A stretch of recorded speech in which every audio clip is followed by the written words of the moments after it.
Bem-vindos ao Desenho, mais um episódio, mais uma pessoa interessante. Mas antes de apresentar a minha convidada, eu quero agradecer a todos aqueles que já são inscritos na nossa página e que seguem aquilo que é o conteúdo de 2 em 1, que mandam ideias, sugestões, opiniões e fazem críticas. É sempre importante nós sabermos o que é que vocês do outro lado querem ver. Não se esqueçam de nos seguir nas redes sociais, no Facebook, no Instagram, no YouTube, 2 em 1. Sigam-nos, sigam também Atena, que é o estúdio que faz essa produção maravilhosa de imagem, ali dirigida pelo Osmani Fernandes. Mas também não se esqueçam de seguir a página do Gimbar no Instagram, que é o espaço onde nós gravamos todas as quartas-feiras. Gravamos aqui o vídeo para levar até vocês. Quartas-feiras, 19 horas, um vídeo novo ou uma resenha de vídeos, conforme aquilo que também vocês pedem, as vossas sugestões. Portanto, fiquem à vontade. Não se esqueçam também de seguir o Cláudio Arruda, que é a pessoa assim responsável pelo meu corte de cabelo e por algumas nuances, às vezes não tão boas, mas não tem nada a ver com ele. Tem mesmo a ver com a minha disposição, tem mesmo a ver comigo. Muito obrigada ao Cláudio, ao Luís Meira por nos ceder o espaço. E muito obrigada a todos que fazem parte deste grupo, desta família, que já chegamos aos 200. Parece pouco, mas eu sei que é muito. É gente de qualidade, gente que nos dá sempre opiniões, deixa sempre opiniões e que nos ajuda a crescer. E hoje eu tenho uma pessoa que eu já admiro há muito tempo. É uma pessoa que conhecia antes dela ser reconhecida, provavelmente, pelo mundo. Ela é formada em Geociência Climática. Já fez rádio, é uma boa comunicadora. Para além disso, é uma ambientalista e também já foi reconhecida como sendo uma das 100 mulheres mais influentes da Angola. E está aqui sentada no estúdio 2 em 1, Neide Souza. Bem-vinda. Obrigada, Maria Lavita, pelo convite. Espero que tenha feito bem a introdução. Tu és muito mais do que isso, mas resumidamente... Resumidamente, está tudo certo. Muito obrigada pelo convite e é uma excelente oportunidade e sinto-me regozijada por estar aqui contigo e fazer parte deste projeto muito bonito. E desde já, parabéns. Muito obrigada. Antes de falarmos de toda a parte científica que vamos aqui falar, eu quero que tu fales como é que te sentiste quando foste nomeada, quando soubeste que tu tinhas sido nomeada. Para já, como é que surgiu esta nomeação? Quem é que tratou de todo o concurso? Se houve um concurso, novo concurso, se houve uma avaliação a nível nacional para serem escolhidas as 100 mulheres mais influenciadoras ou mais importantes, digamos assim. Importantes somos todas, mas importantes em algum aspecto e que influenciam pessoas, que é o teu caso, que tratam de temas importantes muito e que esclarecem o resto das pessoas, que isso é super importante e já aí vamos. Mas como é que tu soubeste que o Telegram te tinha nomeado como uma das 100 mulheres mais influentes da Angola? Ok, chegou-me como surpresa, como é sempre o reconhecimento, porque quando trabalhamos não fazemos para ser reconhecidos, mas para que hajam mudanças socioeconómicas, que é o meu caso.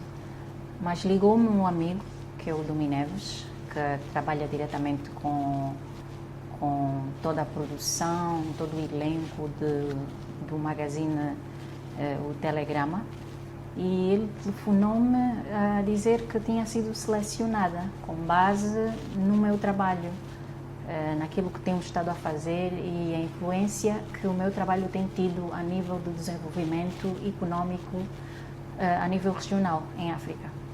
E depois tu aí partiste para o abraço, pensaste, uau. Fiquei intacta.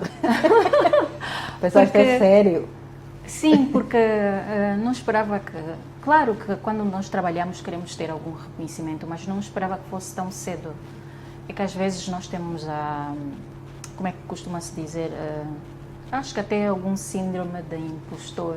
E dizemos, não, ainda não estamos tão preparados. Exatamente. E aquilo ainda não veio agora. Pelo menos para o meu caso foi acho que ainda tenho muito para aprender, muito para dar, então não estava à espera que fosse agora.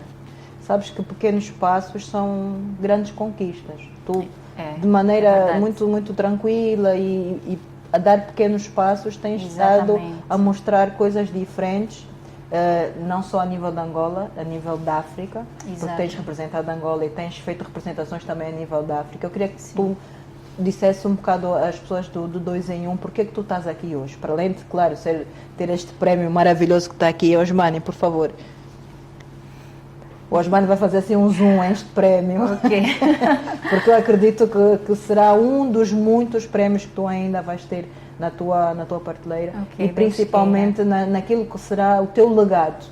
Que para ti eu acredito que seja o mais importante por tudo aquilo que tu fazes. Certamente, certamente, porque ter recebido este prémio para mim demarca mais responsabilidade da minha parte, não só pelos desafios tão complexos que constitui resolver os problemas em que eu me submeti a buscar soluções, que é a complexidade das alterações climáticas, e principalmente porque é a nível regional, em que, pronto, é um desafio muito mais, passo para o pleonasmo, é um desafio mais desafiante.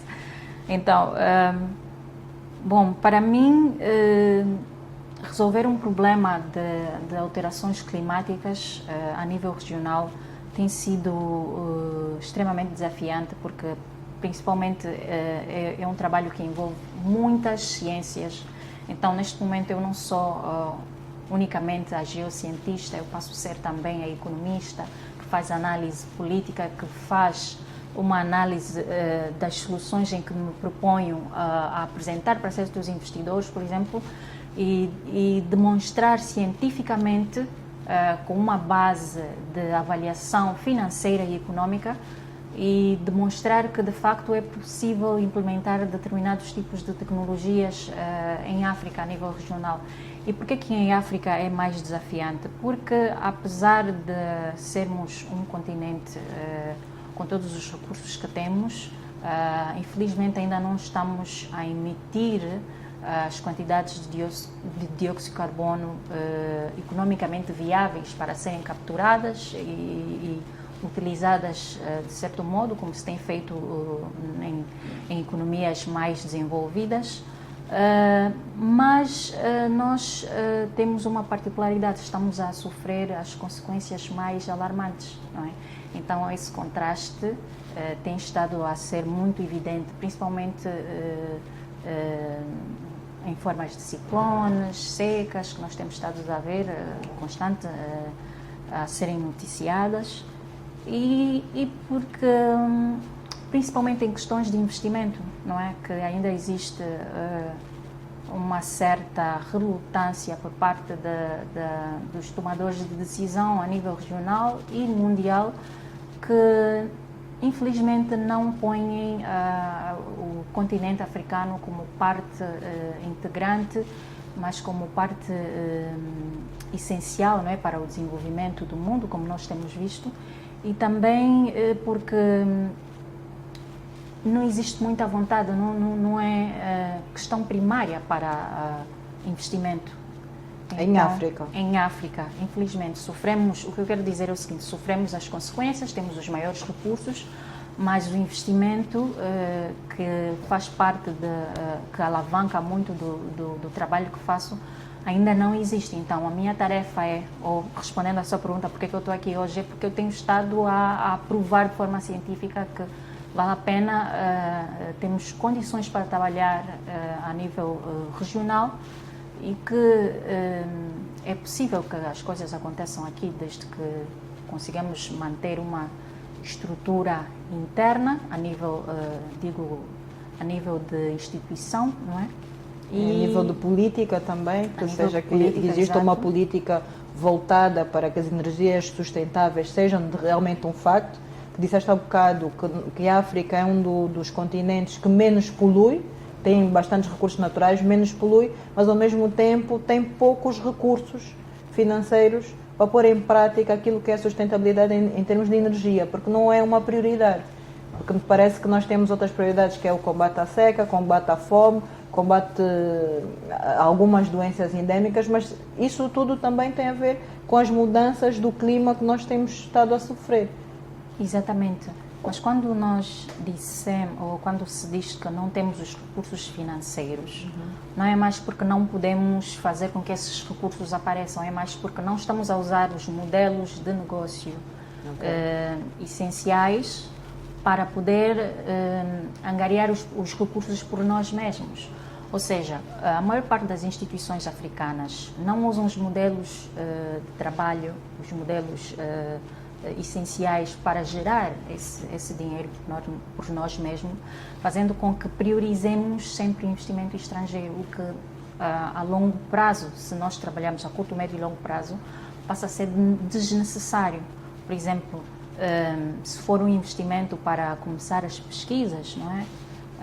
Em formas de parcerias públicas e privadas, nós temos instituições académicas, temos instituições privadas, existem empresas que podem realmente fazer coisas a curto, médio e longo prazo, né? O que acontece é que, infelizmente, não estamos a buscar as pessoas certas, os recursos certos e as medidas corretas. Então, quando passarmos a juntar, integrar esses recursos todos, claro que vamos conseguir ter, a longo prazo, bons resultados. Na tua opinião, tu que trabalhas diretamente com estas políticas, tentas pôr as pessoas certas nos lugares certos, não trabalhas só em Angola, mas no resto da África, o que é que achas que o que é que falta, na tua opinião, o que é que falta para que se consiga alavancar então estas políticas e começar a ter algum resultado naquilo que é o objetivo? Bom, assim dizer em termos gerais, eu diria que falta liderança. Quando digo liderança, quero dizer que a tarefa não está só com uns ou com os outros, não está só com o privado, não está só com o estatal, não está só com as organizações não governamentais, não é? É quando essas pessoas decidirem mesmo trabalhar em conjunto e estabelecer metas, não é? E ir criando indicativos de sucesso para poder avaliar se cada projeto está mesmo a evoluir de acordo com determinados indicadores de sucesso, que é algo que a maior parte das instituições africanas não faz, que é fazer um monitoramento e acompanhamento de todas as decisões que são tomadas. Por exemplo, digamos, nós temos planos nacionais para o clima, determina-se que vamos fazer isso e aquilo, e em 2 anos acabamos por não fazer nada. Por quê? Porque não existe um rigor, não existe um processo, não existe toda uma estrutura interna organizada, não existe recurso humano suficiente para isso. Existem poucas pessoas preocupadas em estudar, com foco para resolver. Não é? Então, nós quase que trabalhamos mais para comer, mas infelizmente temos que procurar meios de parar com isso. Nós temos que trabalhar para resolver problemas reais da sociedade. Então, quando nós começarmos por exemplo, mais problemas reais, porque nós não podemos pensar que só a fome, digamos, não é, o pouco acesso aos alimentos que existem hoje em dia é a única preocupação. Existem outras preocupações que precisam de ser tratadas de igual modo e com os olhos de ver, olhar para os problemas efetivamente e tentar encontrar as soluções. Eu diria que a fome é o primeiro problema, mas é assim, como nós temos muitos problemas, não é? Então, e temos pensadores em várias áreas, é preciso que essas pessoas comecem a pensar em resolver os problemas nas suas áreas. Porque quando formos a resolver um problema de ordem climática, não vai envolver só o geocientista, vai envolver o economista, vai envolver o contabilista que vai ver as contas do passado, vai envolver o economista que vai pensar no futuro, vai envolver o advogado que vai trabalhar com as leis para que haja compliance e tudo mais quando formos a implementar as políticas públicas, e que essas políticas públicas vão dar lugar à inovação e vão, por exemplo, porque quando não existe quando a cadeia não está bem implementada, completa, quando a infraestrutura, acho que é a palavra que eu quero dizer, quando a infraestrutura não está bem posta, quando cada indivíduo não faz o seu papel, então cada vez mais ficamos com uma sociedade fragmentada e não conseguimos dar essas respostas, não é? Então, para o meu time, o que nós tentamos fazer é isso, é buscar. Nós trabalhamos muito como facilitadores, então nós vamos buscar quem na área das geociências pode resolver essa parte, quem na economia pode resolver. Então é muito com base em opiniões fidedignas, com base científica para resolver determinados problemas. E quais são os problemas? Pode ser saneamento, não é? Pode ser, vou falar aqui mais para a nossa realidade, vai ser saneamento, vai ser abastecimento de água, mas isso tudo vai gerar um problema muito maior, não é? Que é o desequilíbrio que tem na natureza. E então, para resolver essas questões, é necessário que exista toda a infraestrutura. E quando falo em infraestrutura, quero falar em ter um supply chain bem definido, que quando o retalho, não é, funciona para aquele que vai produzir, não é? E existe toda uma cadeia bem definida de fornecimento de materiais e serviços. E então aí tudo funciona. Por exemplo, nós ainda temos problemas básicos para transporte de materiais e serviços, e então isso tudo prejudica o nosso avanço. Em si, em forma resumida, ainda temos muito trabalho para fazer. Temos muito trabalho, não só em termos de políticas públicas, mas a nível institucional, e eu não estou somente a falar a nível governamental, não? Mesmo o setor privado em Angola tem muito que fazer, porque a maior parte vou dizer, investidores ou as pessoas que fazem negócios em Angola fazem mais a pensar em si mesmos, ou quando lucro, podemos ter lucro individual e não para gerar emprego e mexer com a economia e ter produção em massa e ter produtos a ser produzidos a nível local e que podem ser consumidos a nível local. O que acontece mais por exemplo, nós termos, por exemplo,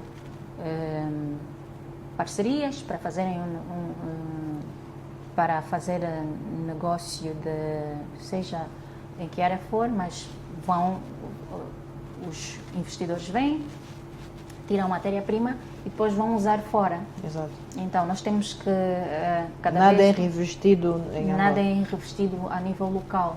Então, quando nós começarmos a fazer, quando mudarmos essa mentalidade e pensarmos que temos que produzir internamente, então vamos começar a resolver esses problemas, porque os problemas climáticos são mesmo complexos e têm impacto direto na economia e na parte social.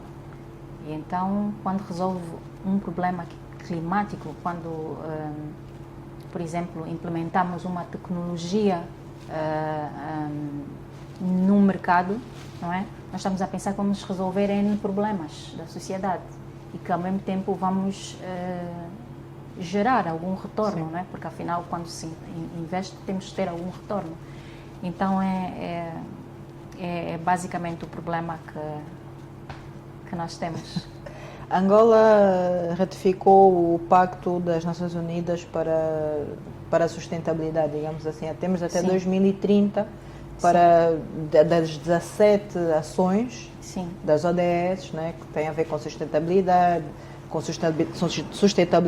nas cidades, educação, saúde. Portanto, são determinados pontos, 17 pontos a nível global, que os governos têm que arranjar. Portanto, já existem até os parâmetros, já existem os projetos, mas como disseste muito bem, é preciso haver também aqui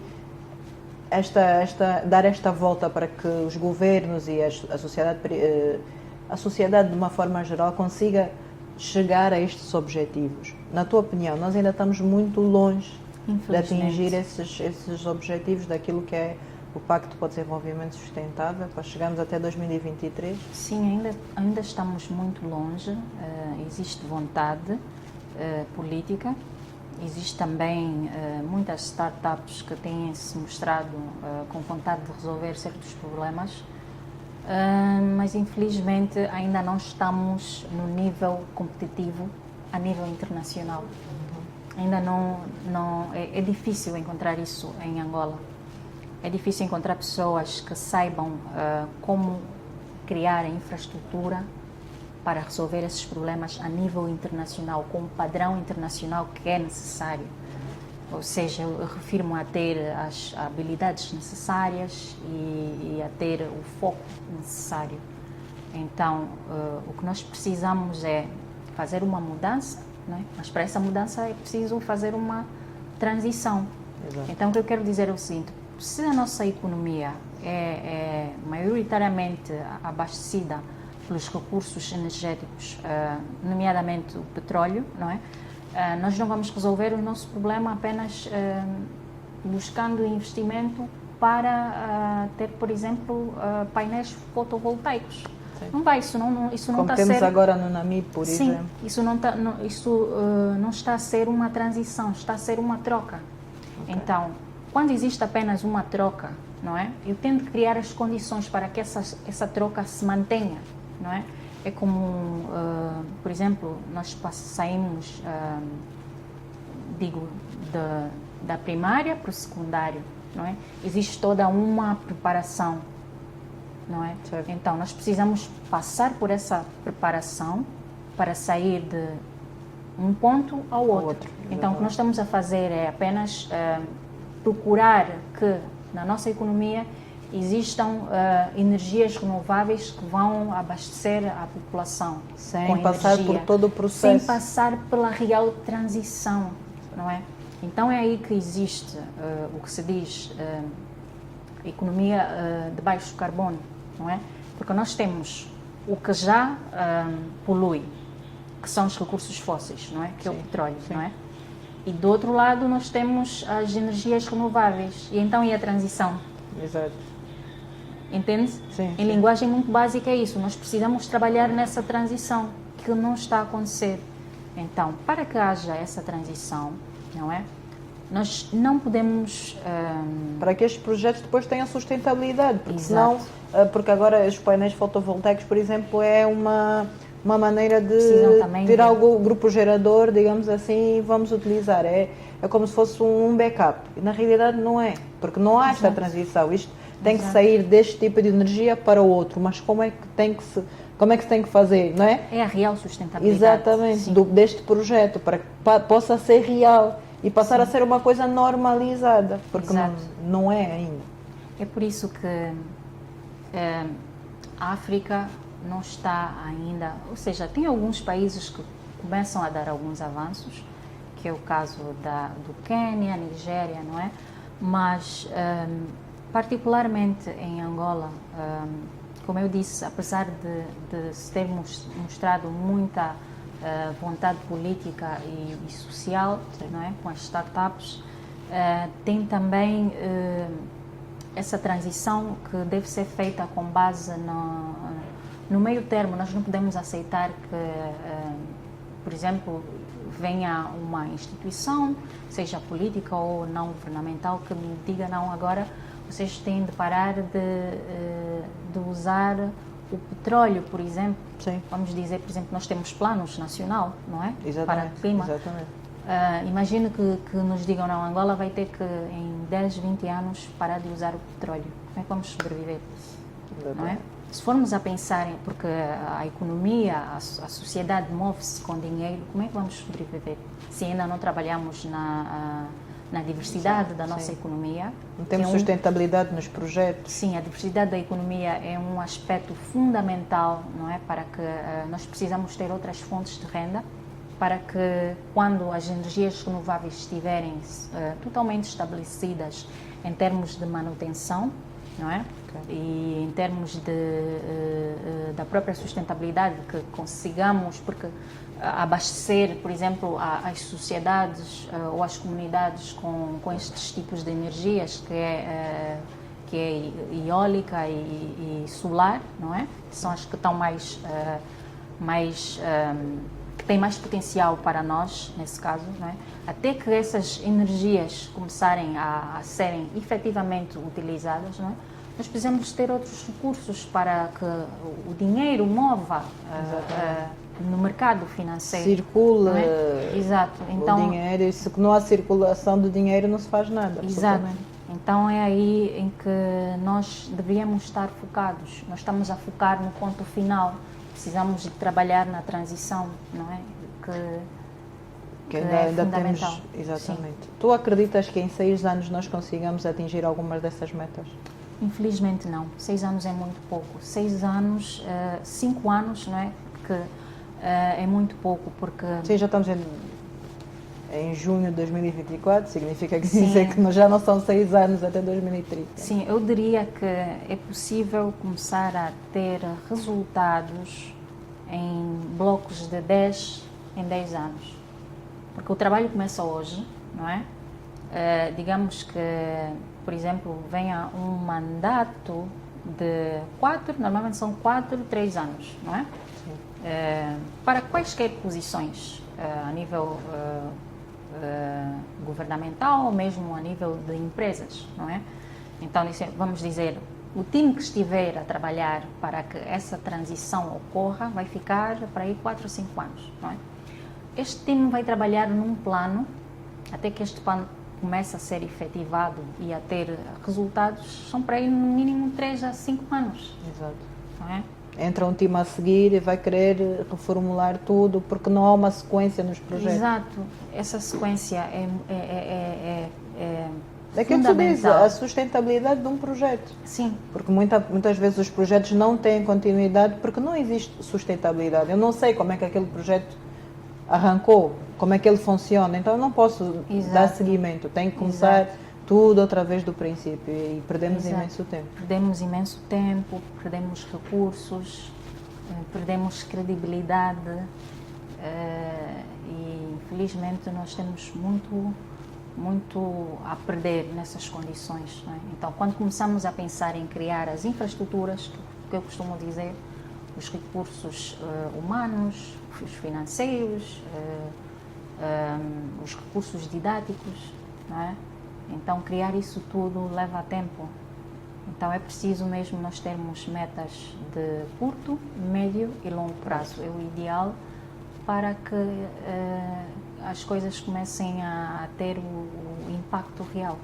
Neir, nosso podcast é muito curto, digamos assim, para conversarmos tudo aquilo que é preciso ser conversado. É muita coisa.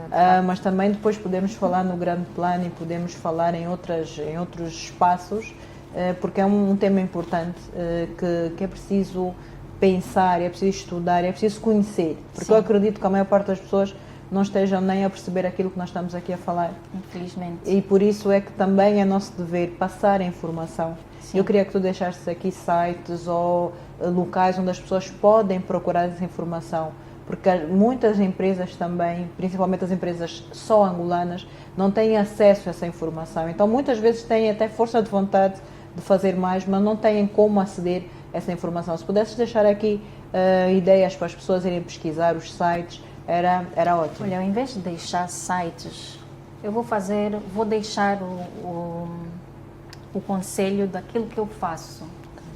Ou seja, vou também parafrasear a mim mesma a questão que me fez porque que eu estou aqui. Eu estou aqui porque eu escrevo.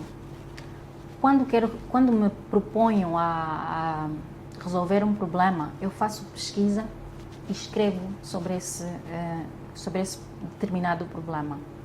Não é? E depois de escrever, eu publico este meu pensamento e a partir dessa publicação eu sou contactada para falar e dar o meu parecer a nível internacional. Então, se cada angolano fizer a mesma coisa, é sair de casa e pensar porque que eu saí hoje, não é? Qual é o meu objetivo? Escreva sobre isso, não é? Qual é o impacto, qual é o legado que você quer deixar? Escreva, publique e que as coisas começam a acontecer normalmente. Não é um bicho de 7 cabeças ou não temos influências nenhumas. É o passo normal, é o acontecimento normal daquilo que eu tenho estado a fazer, não é? Da Então é isso. consciência de cada um. Exato. É ver o problema que está na minha frente, escrevo, vejo quais são as implicâncias, dou sugestões para resolver esses problemas, publico, ok? E as coisas acontecem normalmente. Então vamos seguir isto. todos o teu exemplo, né? Porque isso. tens feito imenso e eu acredito que ainda há muito mais que se tenha que fazer, porque já tivemos Sim. a ver aqui que 6 anos é muito pouco para nós conseguirmos atingir as metas, mas é claro que não podemos desistir, há muito trabalho a ser feito, nós contamos aí com a sua ajuda e contamos também que leve aqui em consideração as palavras da nossa convidada, escreva, pense naquilo que é o seu objetivo de vida, aquilo que será o seu legado, que todos nós um dia vamos embora, não é? Mas ficam as verdade. nossas ações, ficam os nossos pensamentos. Até para a semana. Muito obrigada. Obrigada, Nair.